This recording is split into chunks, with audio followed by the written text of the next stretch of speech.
ओम शांति। अपना सारा ध्यान समेट कर मस्तक के बीच में ले आएं। मैं आत्मा सर्व खजानों से भरपूर सेवाधारी आत्मा हूँ।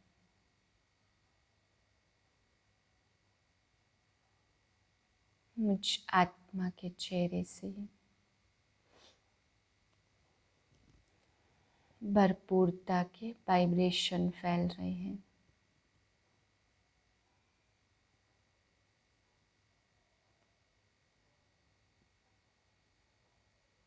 खुशी के वाइब्रेशन,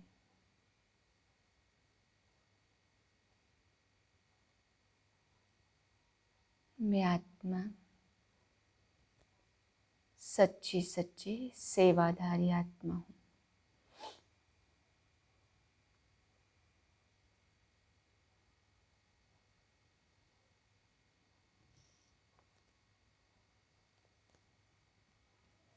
अट्ठारह 10/2021 के महावाक्य हैं। आज बाबा हम बच्चों को समझा रहे हैं कि बाप तुम बच्चों को ऐसी पढ़ाई पढ़ाते, ऐसा स्कूल खोलते जहाँ कोई फीस भी नहीं है, क्योंकि बाबा कहते हैं कि सारे संसार के आर्फन निधन के गरीब बच्चे आकर के बाप के पास पढ़ते हैं। मीठे बच्चे, बाबा कितनी दूर से तुम्हें पढ़ाने आते, पढ़ाई की फीस भी नहीं लेते, तो कितना प्यार से पढ़ना चाहिए। प्रश्न है, रूहानी गवर्नमेंट ने सारी दुनिया के लिए यह फ्री स्कूल खोला है, क्यों? उत्तर है, क्योंकि सभी आर्फन निधन के बन गए हैं। बाप ऐसे गरीब बच्चों से फीस क्या लेंगे? इस अंतिम जन्म में बाप ऐसी पढ़ाई पढ़ाते जिससे तुम विश्व का मालिक बन जाते हो। जो नए नए बच्चे पढ़ने के लिए आते हैं उन्हें भी कोई घाटा नहीं होता। भले पिछाड़ी में आए हैं, लेकिन थोड़ी मेहनत कर पुरानों से भी आगे जा सकते हैं। गीत है, जाग सजनिया जाग। शांति। मीठे मीठे रूहानी बच्चों ने गीत सुना। रूहानी बाप ने कहा, यहाँ तुम बच्चों को आत्म अभिमानी होकर बैठना है। परमपिता परमात्मा और बच्चे सभी आकर मिले हैं। इसको कहा जाता आत्माओं और परमात्मा का इस सृष्टि पर मेला। यह मेला एक ही बार होता। आधा कल्प सतयुग त्रेता में तुम कोई भी बुलाते नहीं हो। तुम बच्चे सुखी रहते हो, जो सुख तुम आत्माएं अभी पा रही हो। तुम पहले सतो प्रधान थे, अभी तमो प्रधान पतित बन पड़े हो। फिर बाप पावन बनाते। जब पुजारी बनते हो तो दुखी होते हो। 5 विकारों के कारण ही दुख होता। जितना जितना सीढ़ी उतरते जाते हो उतना दुखी होते जाते। अभी तुम बच्चे जानते हो दुख के पहाड़ गिरने हैं। इस पुरानी दुनिया का अब विनाश होना है। तुम्हारी बुद्धि जानती है बाबा है निराकार। वह टीचर बनकर हम सालिग्रामों को पढ़ाते। कहते, बच्चों हम फिर से तुमको विश्व का मालिक बनाने आया हूँ। 5000 वर्ष पहले भी तुम स्वर्ग के मालिक थे, याद है ना? संगम पर ही तुमको बनाया था। अभी फिर तुमको मनुष्य से देवता, वैकुंठ स्वर्ग का मालिक बनाने आया हूँ। तुमको यह वर्षा दिया था, फिर तुमको 84 जन्म लेने पड़े। अभी तुम्हारे 84 जन्म पूरे हुए हैं। अभी मैं आया हूँ, फिर तुमको पहले नंबर जन्म से शुरू करना है। मैं तुम्हारा बाप तुमको पढ़ाता भी हूँ। अब बाप पढ़ाने की फीस बच्चों से क्या लेगा? बच्चों को फी कैसे लेंगे? 1 पाई भी फी नहीं लेता हूँ। कितना दूर परमधाम से आता हूँ तुमको पढ़ाने, यह नौकरी करने में रोज आता हूँ।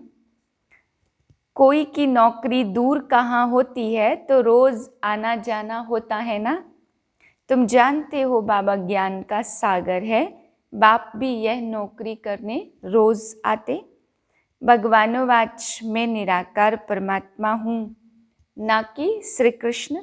भगवान को अपना शरीर नहीं है, जैसे तुम आत्मा वैसे वह भी आत्मा, परंतु सिर्फ आत्मा कहने से तो सबके साथ मिल जाएंगे, इसलिए मुझे परम आत्मा कहते। ड्रामा प्लान अनुसार मुझ आत्मा का नाम शिव है।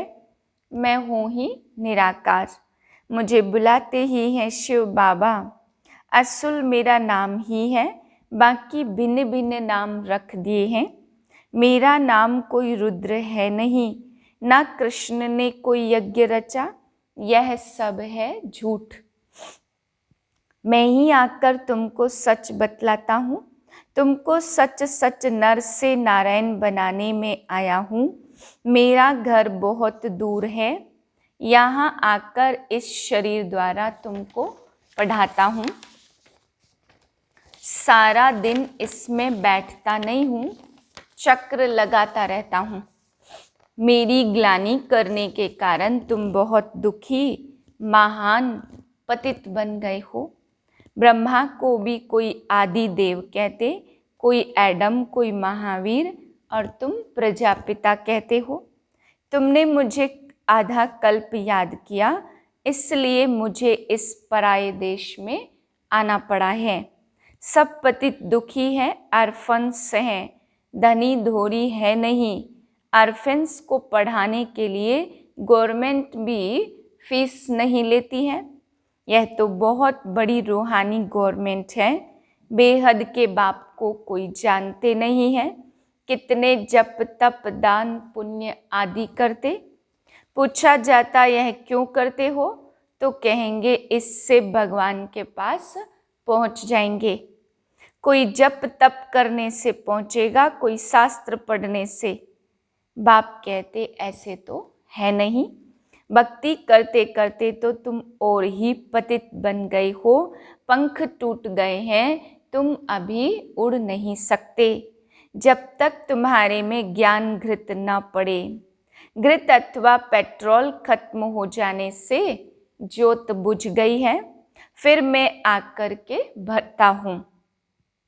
तुम जानते हो बाबा आया हुआ है, यहाँ तुम खुशी में रहते हो, घर में जाने से तुम भूल जाते हो। तुमसे मैं इस पढ़ाई की फीस नहीं लेता। तुम कहेंगे यह चावल मुट्ठी देते हैं, यह चावल मुट्ठी तो तुम भक्ति मार्ग में भी देते आए हो, उसका रिटर्न फिर दूसरे जन्म में मिलता। अभी तुम जानते बाप सम्मुख बैठे हैं, फ्री पढ़ाते हैं, क्योंकि जानते हैं इन्हों के पास रखा ही क्या है। तो बाप थोड़ी तुमसे कुछ लेंगे, उस पढ़ाई में तो कितना खर्चा करना पड़ता, कितने इम्तहान पास करने पड़ते। मैं तो एक ही पढ़ाई पढ़ाता हूँ। स्कूल में तो जो आते जाते हैं उनको ऐड करता जाता हूँ। हाँ, जो लेट आते हैं उनको थोड़ी मेहनत जास्ती करनी पड़ती, उनके बदले में फिर देरी से आने वालों को अच्छी अच्छी पॉइंट्स दे देता हूँ। जो जल्दी जल्दी पढ़ते उनको कुछ घाटा नहीं है। नई नई अच्छी पॉइंट मिलने से पुरानों से भी तीखे चले जाते। बाप कहते शुरू में जो आए वह कितने भागंती हो गए। अच्छा हुआ जो तुम देरी से आए, सो फिर तुमको गहरी पॉइंट मिलती। बाप कहते जिस्मानी पढ़ाई भी पढ़ो और शरीर निर्वाह अर्थ धंधा धोरी भी भल करो, परंतु सिर्फ मुझे याद करो और चक्र को याद करो। बाप समझाते मुझे याद करो तो तुम तमो प्रधान से सतो प्रधान बन जाएंगे। याद तो तुम बाप को भी करते और पति को भी करते हो। अब मैं तुम्हारा पतियों का पति, बापों का बाप, टीचरों का टीचर हूँ। मैं तुम्हारा सब कुछ हूँ, सुख देने वाला हूँ। वह पतित संबंधी आदि तो तुमको दुख ही देंगे। सतयुग में कोई किसको दुख देते नहीं है। अब मैं आया हूँ तुमको राज्य भाग्य देने। मौत सामने खड़ा है, मैं आया हूँ तुम सबको ले जाने के लिए। इसलिए मुझे कालों का काल भी कहते। यह भी कहते इनको काल खा गया। काल शरीर को खाता, आत्मा को काल खा न सके। अभी तुम जानते एक ही धक से यह सब खलास हो जाएगा। मौत ऐसा होना है जो कोई किसके लिए रोएगा भी नहीं। सभी को वापस जाना है। रोते तब है जबकि पुनर्जन्म फिर दुख की दुनिया में लेते हैं। तुम बाप को बुलाते हो इसलिए कि बाबा हमको अपने साथ ले जाओ। तो अब बाबा आया हुआ है, जो भी मनुष्य मात्र हैं सबको ले जाते। विनाश होगा तो सब मरेंगे, रहेगा कोई नहीं। गवर्नमेंट अपना प्लान बना रही है। मनुष्य सृष्टि तो बढ़ती ही जाती। छोटी छोटी टालियों में भी कितने पत्ते निकल आते हैं। झाड़ तो बढ़ेगा परंतु उनकी आयु भी जरूर है। बाप कहते मैं तुमको पढ़ाता हूँ, सिर्फ कहता हूँ पावन दुनिया में चलना है तो विकार में मत जाओ। फिर भी तुम मानते क्यों नहीं हो? विष बिगर तुम रह नहीं सकते हो। मेरी मत पर नहीं चलेंगे तो तुम ऊंच पद भी नहीं पाएंगे। तुम्हारी आस थी कृष्णपुरी में जाने की, तो कृष्ण की राजधानी में जाएंगे व प्रजा में जाएंगे। कृष्ण के साथ खेल पाल तो प्रिंस प्रिंसेस ही करेंगे, प्रजा थोड़ी करेगी। यह मम्मा बाबा भी पढ़ रहे हैं। राजाई वालों की ही माला बनती है। 8 दाने में आओ। अच्छा 8 में नहीं तो 108 में आओ। कम से कम 16,108 में तो आओ। यह है ही राजयोग। बाप की श्रीमत पर चलना चाहिए। घर के भातियों को भी समझाओ। बाप तुमको समझाते औरों को समझाने के लिए। पुरानी दुनिया का विनाश होना ही है। महाभारत की लड़ाई भी प्रसिद्ध है। जबकि भगवान आया था, भगवान ने ही आकर राजयोग सिखलाया। स्वर्ग की स्थापना और नरक का विनाश हुआ। यह वही समय है, फिर से राजधानी स्थापन हो जाएगी। सतयुग में दूसरा धर्म कोई होता नहीं है। बाप सारे झाड़ का राज समझाते। मैं बीज ऊपर में हूँ, यह झाड़ उल्टा झाड़ है। तुम मुझे पुकारते हो हे पतित पावन आओ, फिर भी कह देते नाम रूप से न्यारा है। रावण ने सबको एकदम बेसमझ बना दिया। सबकी समझ तो एक होती नहीं है। एक की समझ ना मिले दूसरे से, एक के फीचर्स ना मिले दूसरे से, तो अब तुम बच्चों को बाप का बनना चाहिए ना। वह बाप भी है, टीचर भी है, तो सतगुरु भी है।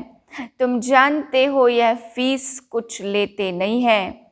बिगर कोड़ी खर्चा तुमको 21 जन्मों के लिए राजाई मिल जाती। तुम भक्ति मार्ग में ईश्वर अर्थ कुछ देते थे तो दूसरे जन्म में तुमको मिलता था। अभी तो मैं डायरेक्ट आकर भारत को स्वर्ग बनाता हूँ।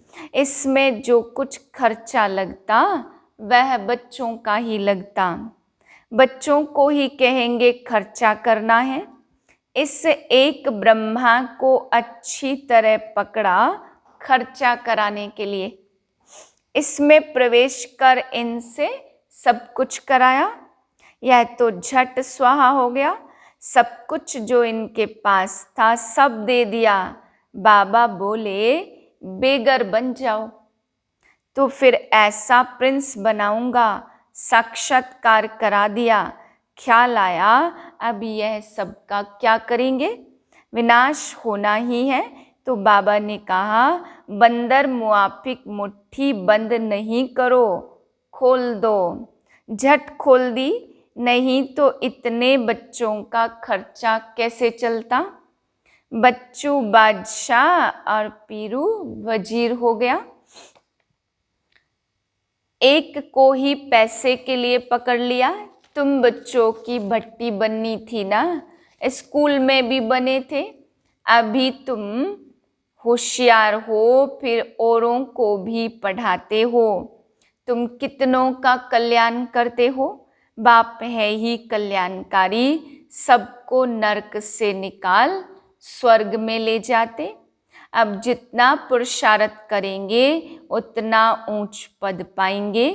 प्रजा के लिए भी प्रदर्शनियों आदि की युक्तियां और ही निकलती रहेंगी। ढेर प्रजा बनती जाएगी। राजा रानी तो थोड़े होते, प्रजा तो करोड़ों के अंदाज में होती। किंग क्वीन तो एक है, वहाँ लड़ाई झगड़ा आदि होता नहीं है। बच्चे जानते अब तो मौत सामने खड़ा है। जितना योग में रहेंगे उतना पापात्मा से पुण्यात्मा बनेंगे, और कोई उपाय है नहीं। सपूत बच्चे माँ बाप को फॉलो करते। बाप पावन बने, बच्चा न बने तो वह कपूत बच्चा ठहरा। इसमें तो नष्टो मोहा बनना होता।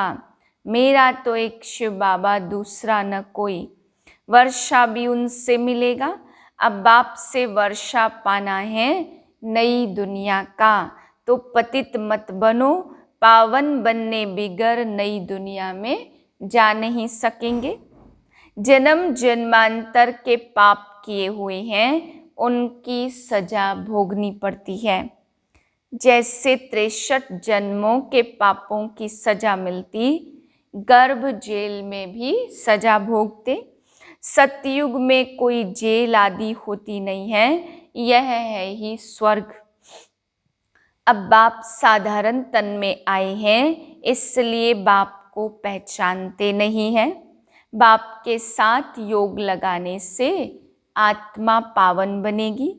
बाप कहते मैं पतित दुनिया, पतित शरीर में आता हूँ, फिर इनको नंबर 1 पावन बनाता हूँ।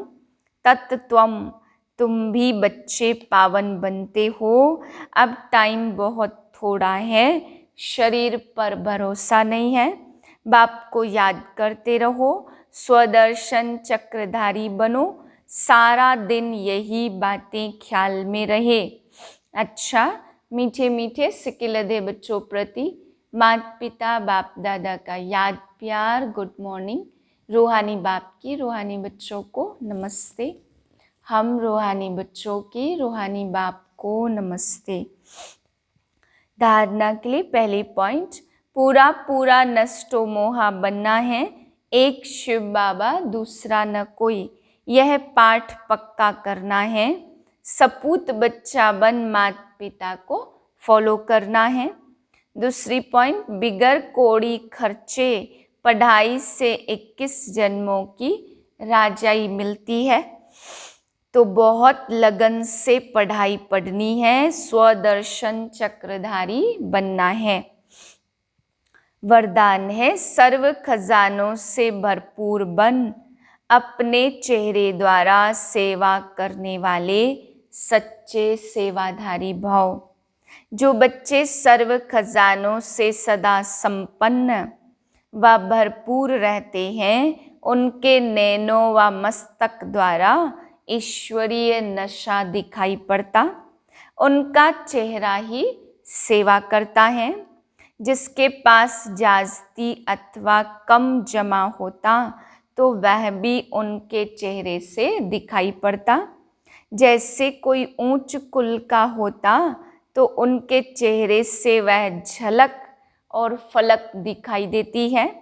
ऐसे आपकी सूरत हर संकल्प हर कर्म को स्पष्ट करे, तब कहेंगे सच्चे सेवाधारी।